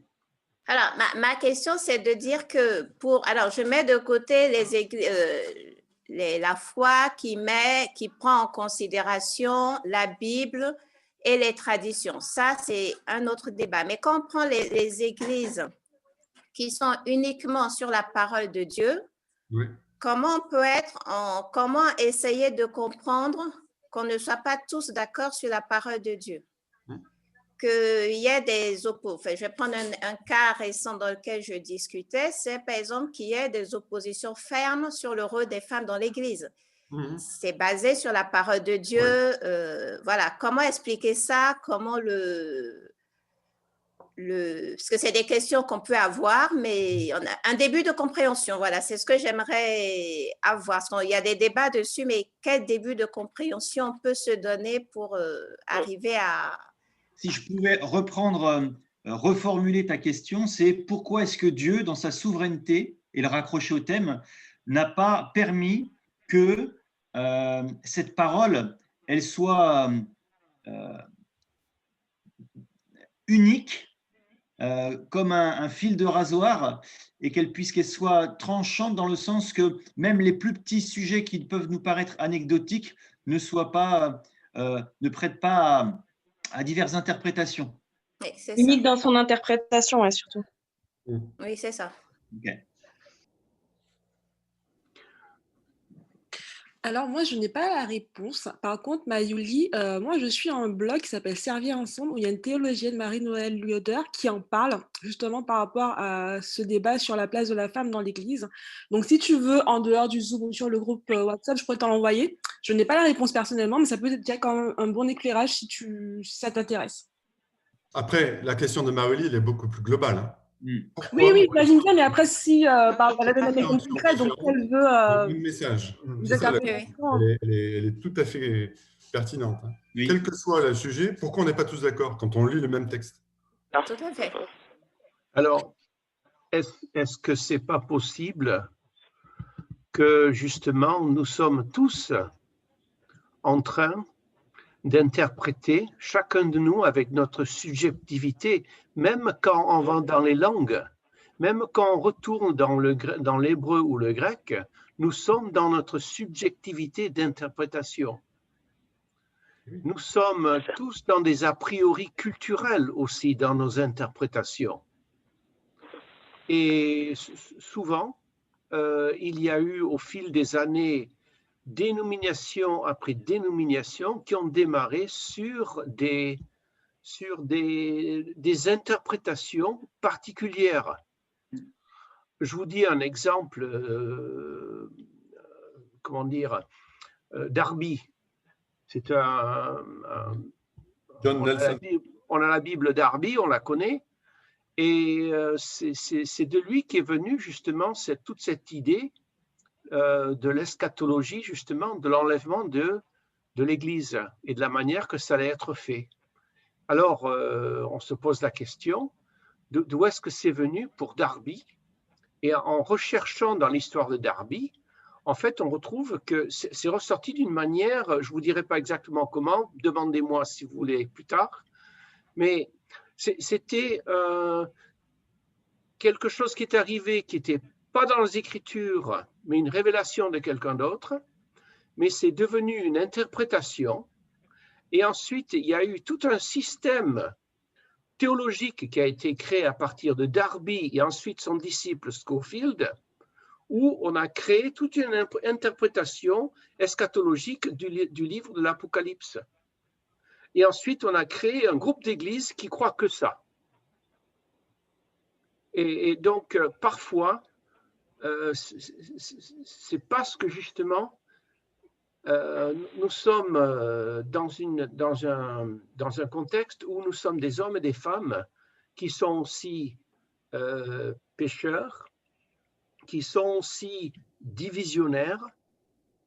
Et souvent, ce qui arrive, pour même dans l'histoire, vous pouvez regarder, si vous voulez, l'histoire des différentes dénominations qui ont démarré, parfois c'est démarré parce qu'il y avait un désaccord entre deux hommes qui n'arrivaient pas à s'entendre. Donc, ça ne vient pas de la parole de Dieu, parce que la parole de Dieu, elle est parfaite. C'est ce que Dieu a dit. Elle vient de notre manière d'être et notre manière incomplète de la juger et même de l'interpréter parfois. Parce que je pense qu'on va arriver et on sera avec le Seigneur et on va penser à un passage et on va réaliser que, ah bon, c'était ça? On va tomber des nues. Et tous, hein, on interprète d'une manière. Pour ajouter, on a vu aujourd'hui que toute parole est inspirée, toute écriture est inspirée de Dieu, toute. On prend par exemple les Amish, ils se sont basés sur un verset qui dit de ne pas se conformer au siècle présent. Et c'est pour ça qu'ils ont des charrettes, parce que la voiture, c'est le siècle présent. Mais l'autre verset qui dit « Vous n'êtes plus de ce monde, mais vous êtes encore dans ce monde », ils n'ont pas essayé de développer pour savoir ce que ça voulait dire. Donc, je pense qu'il y a aussi des religions comme ça chrétiennes qui se sont créées sur la base de quelques versets et ils en ont fait une doctrine.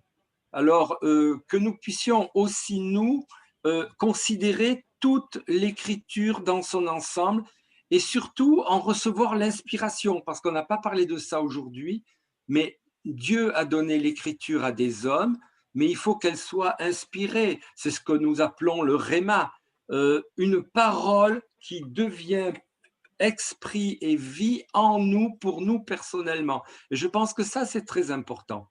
Parce que si nous recevons une parole de l'écriture, c'est quelque chose qui va porter du fruit. Et on a de nombreux témoignages de gens qui ont ouvert la Bible et où Dieu leur a parlé à eux précisément par rapport à un verset. Voilà. Ce qui me fait... Ah oui, pardon, vas-y. Vas-y, non, Susanna, vas-y, j'irai après toi, moi. C'était juste pour dire que ça me fait repenser aux traditions dont on a parlé tout à l'heure. Comment, en fait, ne pas être dans un danger de faire des traditions mauvaises, enfin d'utiliser les traditions mauvaises et savoir quelles sont les bonnes traditions. Je ne sais pas si c'est clair ce que je viens de dire, mais on avait parlé des traditions qui, Vadim, tu disais que voilà, dans la Bible, on parle des traditions, mais il y a aussi des traditions qui viennent de ce siècle et des siècles précédents qui ont pollué quelque part le christianisme aussi. Et de quelle manière on peut du coup faire cette différence entre la bonne tradition qui est inspirée et la mauvaise tradition qui n'est pas inspirée. C'est comme un peu le verset, on prend un verset et le verset inspiré, ou il n'est pas inspiré.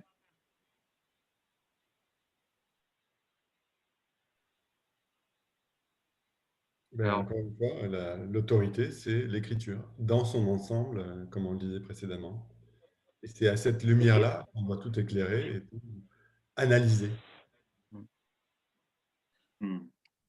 Est-ce que Dieu, enfin, il n'attend pas que nous, on évolue à la compréhension à son niveau, justement, parce qu'au fil du temps, justement, comme tu as dit très justement, Philippe, avec nos cultures, notre arrière-plan, on a un filtre qui fait qu'on analyse la parole avec nos habitudes, quelque part. Et je repense à Jésus. C'est vrai qu'il a choisi que des disciples hommes, pour rebondir un peu la question de la place de la femme, parce que dans la culture, il n'a pas été trop vite par rapport aux gens à l'époque, qui, pour eux, c'était les hommes qui faisaient l'église, qui constituaient une synagogue. Mais en même temps, il a été un petit peu plus loin, puisqu'il a parlé aux femmes, il a parlé à la Samaritaine, etc. Mais justement, moi, j'ai l'impression, enfin, je ne sais pas, je peux me tromper, que l'Écriture, elle attend que nous, par l'Esprit Saint, on découvre les vraies valeurs de ce que Dieu veut nous communiquer. Ça ne va pas nous être forcément dit clairement, tac, tac, tac, tac, tac, mais voilà, et l'Église, quelque part, à mon avis, elle a un rôle dans ce sens-là. J'avais lu un excellent livre, et pourquoi pas les femmes, avec de Cunningham et aussi Hamilton. Donc voilà, ça c'est un des exemples. Je réponds à cette question, mais dans l'ensemble, voilà, nous on doit vraiment par l'esprit être renouvelés et comprendre petit à petit qu'est-ce que Dieu voulait nous dire. Voilà. Tu avais dit que les femmes ne sont pas ça. J'ai pas entendu. Je voudrais parler de… Justement, ça me fait penser un petit peu, parce qu'on disait la souveraineté de Dieu. Et moi, ça me fait penser qu'en fait, que Dieu est souverain jusque dans la compréhension qu'on a de l'Écriture. Et ça ramène aussi à de l'humilité devant l'Écriture. Parce que parfois, il y a des… tu disais tout à l'heure que finalement, les gens ont tendance à utiliser un peu l'écriture pour servir leurs propres intérêts, leurs propres desseins finalement, et on a tendance à vouloir interpréter d'une façon inversée ou un passage biblique justement pour servir ce que nous on a envie de faire passer comme message. Et là, il y a un gros manque d'humilité. Et par rapport au fait qu'on disait, voilà, est-ce que Dieu n'attend pas qu'on s'élève? Mais moi je dirais que Dieu attend qu'on aille devant lui avec justement cette humilité pour nous apporter cette compréhension qui nous est apportée par l'Esprit. Et alors, je ne sais plus le verset que tu avais cité tout à l'heure où on parlait d'un esprit bien disposé, Vadim. En fait, Dieu appelle un cœur pur, un esprit bien disposé, mais je dirais même être disposé à l'esprit. C'est-à-dire que avoir cette humilité devant l'Écriture, de s'accorder sur le fait que Dieu est souverain, sur la compréhension qu'il veut nous donner de son Écriture, et de pas vouloir absolument comprendre quelque chose et de forcer une compréhension si on n'en a pas la capacité à ce moment-là, et c'est pas forcément une capacité humaine par rapport à l'intelligence, à tout ça, mais je dirais plutôt à ce moment dans notre vie où peut-être on n'est pas prêt à recevoir ça parce que Dieu ne veut pas nous le donner. Je ne sais pas si c'est clair, mais moi c'est plutôt l'humilité devant l'Écriture, et surtout l'humilité, l'Écriture finalement c'est le message de Dieu, et c'est l'humilité devant Dieu de lui dire voilà, je veux comprendre, et ça nous pousse aussi à travailler, c'est-à-dire tu me disais, Vadim, se former, s'équiper et être plus fort. Moi, ça me fait penser à ça. C'est-à-dire qu'on a cet effort à faire de creuser l'Écriture pour rejoindre l'image qu'on avait en début, mais avec toujours l'humilité devant Dieu, de se dire, ton Écriture est tellement grande et tellement au-dessus de ce que je suis capable de comprendre. Je l'aborde avec la volonté de comprendre, mais aussi avec l'humilité de se dire que c'est Dieu qui va décider de ce que je peux en retirer. Je voulais juste te répondre, peut-être tu as mal compris ce que je voulais dire, c'était pas nous qui allons nous élever, bien évidemment, c'est Dieu qui nous élève par son Saint-Esprit. Oui, voilà, ouais. Et effectivement, ça demande beaucoup d'humilité, je suis tout à fait d'accord. Si ça a été mal compris, je m'en excuse. Non, c'est moi qui est parti de travers. Je voulais juste ajouter quelque chose par rapport à ce que disait Xavier et à la dernière phrase de conclusion. Soit je la comprends mal, ce qui est possible. Enfin, comment expliquer? Moi, quand je lis, par exemple, l'Écriture un jour et je relis le lendemain le même verset, je ne vais pas forcément comprendre la même chose, en fait, en fonction de la forme dans laquelle je suis aussi, mentalement, spirituellement. Donc, pour moi, j'ai du mal à me dire, alors je dois certainement mal comprendre le truc, mais il n'y a pas une vérité unique, en fait, dans la lecture, quoi. Enfin, en tout cas, tel que je le vis, c'est-à-dire que j'ai l'impression que c'est une vérité par personne, en fait, et on ne peut pas faire autrement, on est des êtres humains. Enfin, voilà. Après, il y a le partage qui fait qu'on se nourrit les uns des autres, mais mon cœur va comprendre quelque chose. Je vais vivre aussi, je sais pas, une expérience A, B, C ou D, et je vais recomprendre encore différemment après avoir expérimenté quelque chose. Et ça revient à ce que disait Xavier. Moi, il y a des fois des choses que j'ai compris bien après parce que j'ai eu telle ou telle expérience dans ma vie qui fait que j'ai compris. Mais avec le cœur. C'est pas, enfin, pour moi aujourd'hui, tel que je le reçois, je le vis. Enfin, j'essaie pas en tout cas d'activer mon intellect. Parce que de toute façon, mon intellect, j'ai pas confiance. Le vôtre peut-être, mais pas le mien. Voilà. Oui, mais avoir confiance, il faut avoir confiance en soi intellectuellement et émotionnellement. C'est un équilibre. Hein. Ouais. Disons que ça peut pas être qu'intellectuel. On va plus faire ça comme ça. Voilà. Bien sûr. Mais là, on parle de la vérité au sens philosophique. La vérité, elle est une ou elle est plurielle? Elle est en dehors de moi ou elle est chacun sa vérité? Ben, la Bible dit non. Elle est une, la vérité. Après, le vécu, évidemment, il est individuel, il est personnel et chaque jour, ça change, bien évidemment. On n'est pas... On est humain, quoi. Mais t'as rien bien.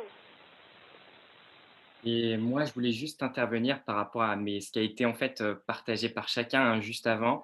C'était en effet par rapport à la souveraineté de Dieu. Moi, ce qui m'interpelle toujours, parce que Philippe t'a parlé par rapport des différentes langues, différentes cultures, etc., que après la tour de Babel, Dieu a décidé cela.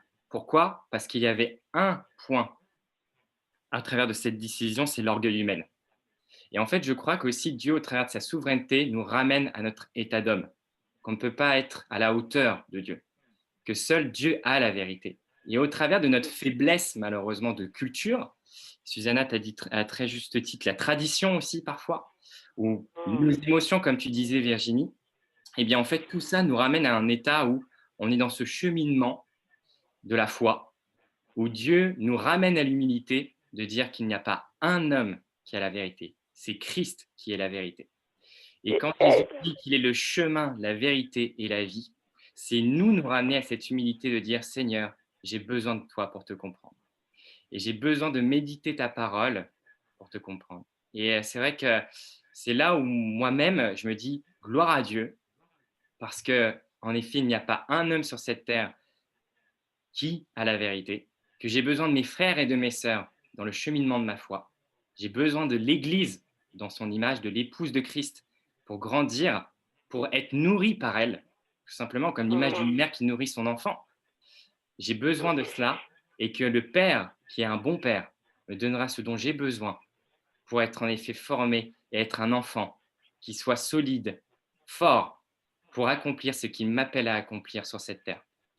Et vraiment, je veux vraiment nous encourager chacun là-dessus, parce que aussi au travers de cela, même pour ma sœur hein, qui a partagé en effet pourquoi on a tellement de variétés, etc. Mais finalement, j'ai envie de dire, eh bien, soyons en effet toujours dans l'humilité en disant, Seigneur, je ne veux pas juger mon frère, je ne veux pas juger ma sœur, mais je veux te chercher toi.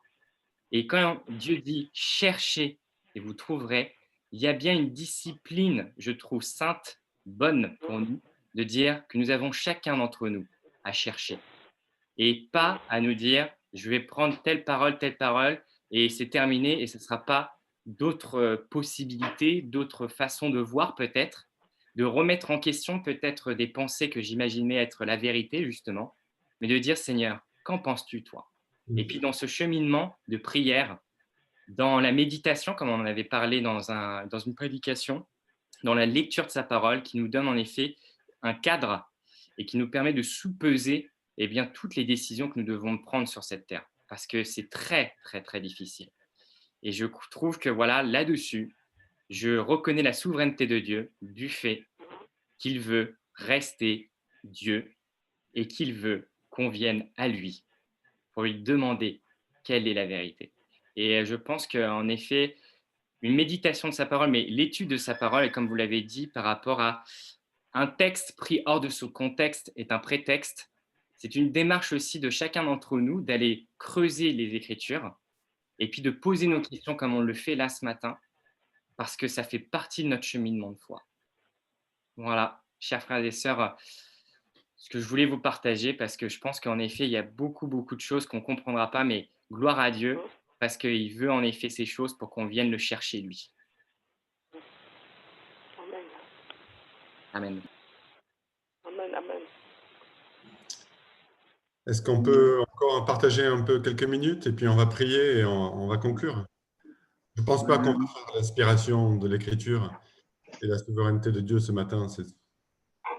Je voulais juste, au niveau du thème, la souveraineté et justement les Écritures, la parole, peut-être, moi, ce qui me pointe personnellement, c'est la différence entre cette parole et la nôtre.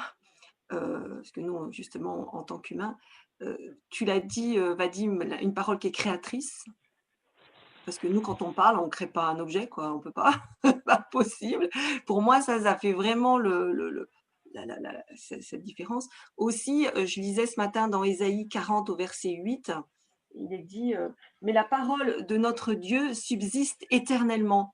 Tu sais, une parole qui est éternelle, qui reste, qui est comme un roc. Nous, des fois, on dit des choses et puis, pof, le lendemain, on va dire autre chose.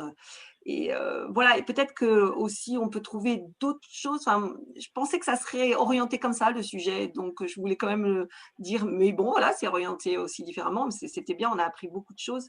Et peut-être une troisième chose, peut-être là, je m'avance comme ça, j'ai pas de verset en tête, mais oui, si je suis le chemin, la vérité et la vie, Jésus, une parole de vérité, et nous, nos paroles, elles sont pas forcément toutes vraies, quoi.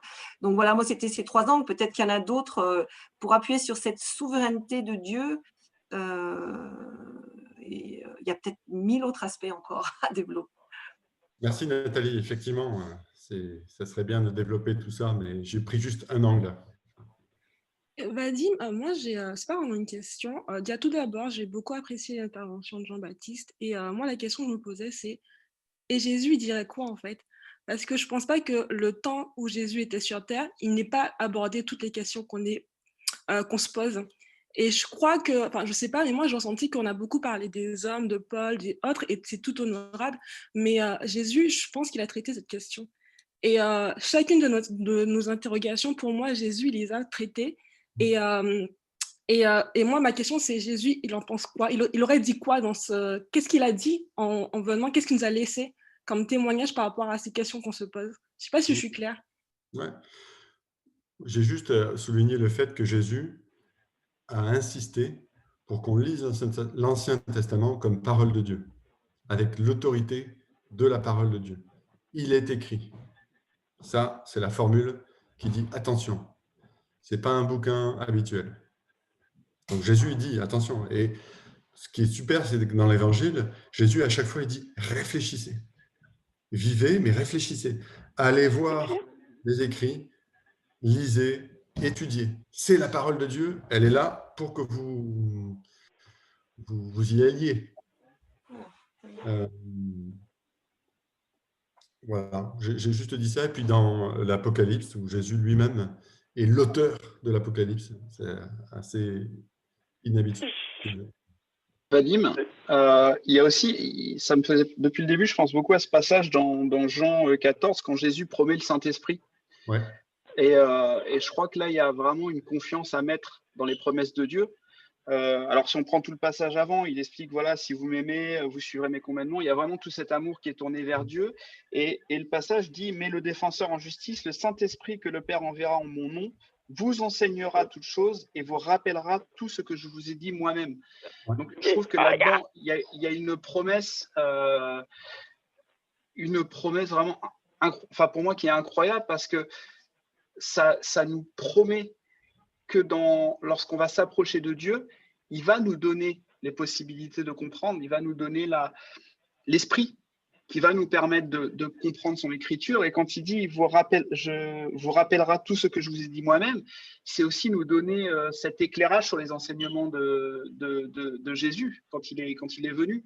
Donc je pense qu'il y a vraiment aussi voilà, c'est la souveraineté, mais il y a cette promesse en fait. Je suis souverain, mais je vous promets que vous, comme disait, je crois que c'est David, c'est Jean-Baptiste qui disait cherchez et vous trouverez. Donc vraiment, il y a des promesses qui sont de ne pas nous laisser comme ça devant plein de mots qu'on ne peut pas comprendre.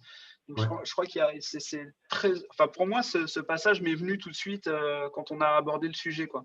Oui. Ce passage de l'évangile de Jean, quand Jésus parle, il annonce le fait qu'il va y avoir un Nouveau Testament.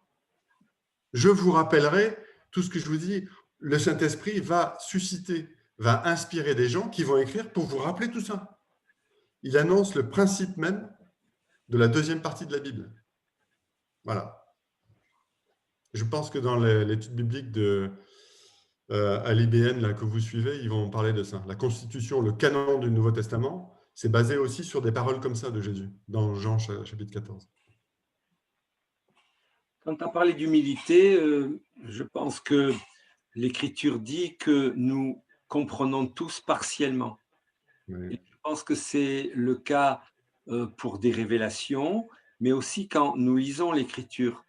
On a tous une compréhension plus ou moins grande de l'Écriture.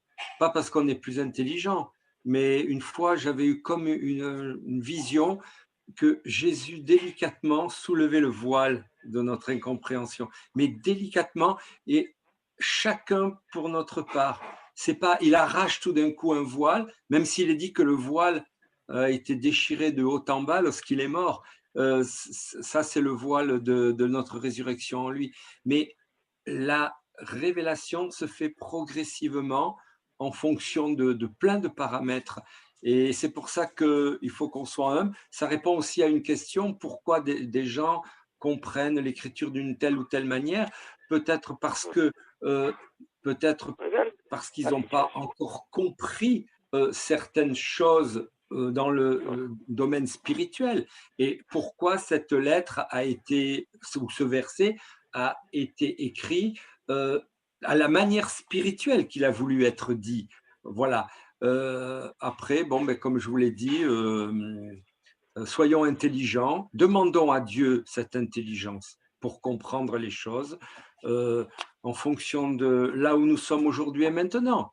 Je pense que quand l'apôtre Paul a écrit, et je terminerai là, qu'il y avait des oiseaux de fer, là je m'adresse à Stéphane, des oiseaux de fer qui détruisaient la terre, je ne pense pas qu'il savait qu'il allait un jour exister des tonnes de métal qui allaient se promener dans les airs.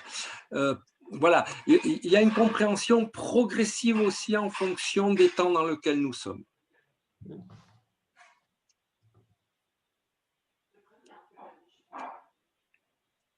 Oui, merci Eddy.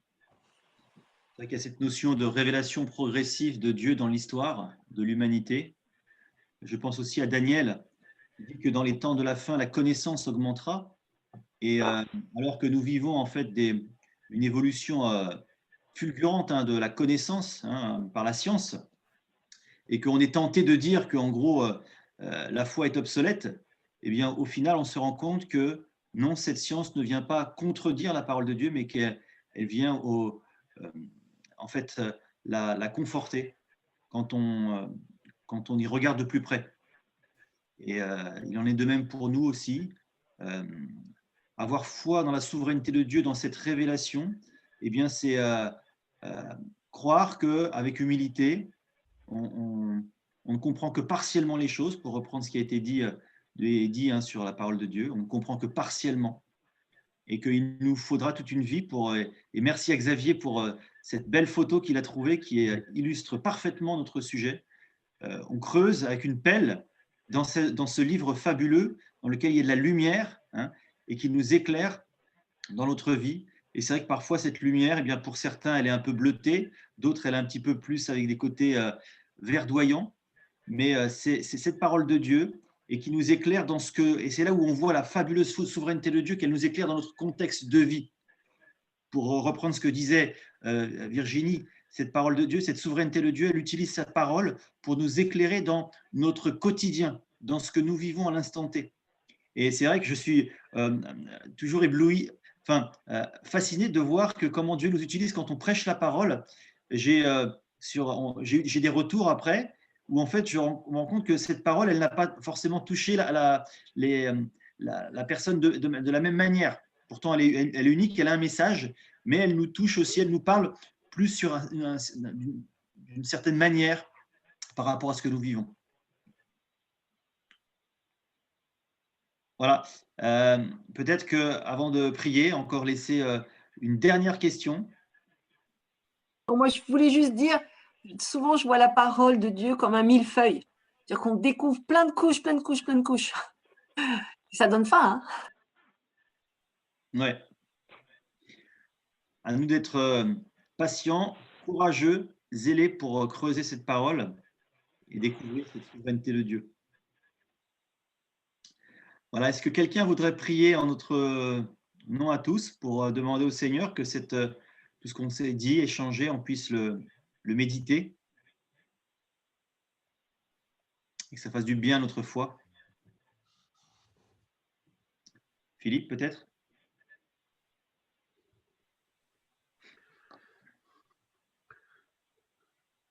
Seigneur, nous sommes tous en train d'apprendre. Nous sommes en train d'apprendre de ta personne d'abord, de te connaître, Jésus-Christ. Au travers de ta parole, comment tu as été révélé. Et chaque jour dans notre vie, comment tu te révèles à nous. Lorsqu'on lit ta parole, lorsqu'on lit les évangiles.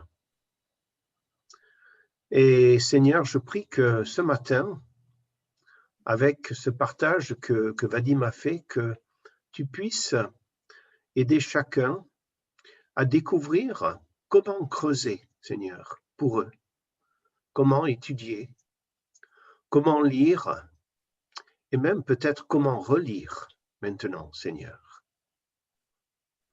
Et Seigneur, nous te demandons que nous puissions être guidés par ton esprit dans nos lectures, dans notre étude, afin que nous te connaissions, Père Céleste. Et nous sommes reconnaissants parce que Jésus, la parole, est venu nous dire comment tu es. Il est venu pour nous donner le chemin pour accéder à toi, Père Céleste, pour te connaître. Et tu nous as donné ton esprit par lequel nous avons été adoptés pour devenir tes enfants. Nous sommes reconnaissants pour la perfection de ton salut pour nous. Seigneur, bénis chacun de mes frères et sœurs qui écoutent cet enseignement ce matin et nous te remercions au nom de Jésus. Amen. Amen. Amen. Voilà, on remercie tous Vadim. Merci Vadim. Présentation. Plaisir. Merci. Voilà, merci. Avec le collège, on se réunira et puis on décidera de la suite, voir quel sujet, comment poursuivre. En tout cas, samedi prochain à 10h, eh bien, nous parlerons aussi, ça va faire couler beaucoup d'encre sur la souveraineté de Dieu et le salut. Ouais. Alors moi, je ne serai pas là, je vais voir mes parents et je ne pourrai pas rester avec vous. On peut stopper l'enregistrement. Je vais à Cabris, je vais voir ma fille à Nice aussi. D'accord. Écoute, est-ce que tout le monde qui était en vidéo pourrait s'y mettre juste une seconde, qu'on prenne une photo? Ouais. Ah ouais. D'accord? Ah oui. Ah là là là là, attends. Il faut qu'on se mette ensemble comme ça parce que tout le monde voit qu'on est mariés, quoi. Attends, fais voir l'alliance là. Attends, la mienne. D'accord, c'est bon. Je prends la photo. Ça y est, c'est fait. Voilà, merci beaucoup. Bien. Salut tout le monde. Allez, au revoir. Au revoir. Cool de vous voir. Au revoir tout le monde. Bonne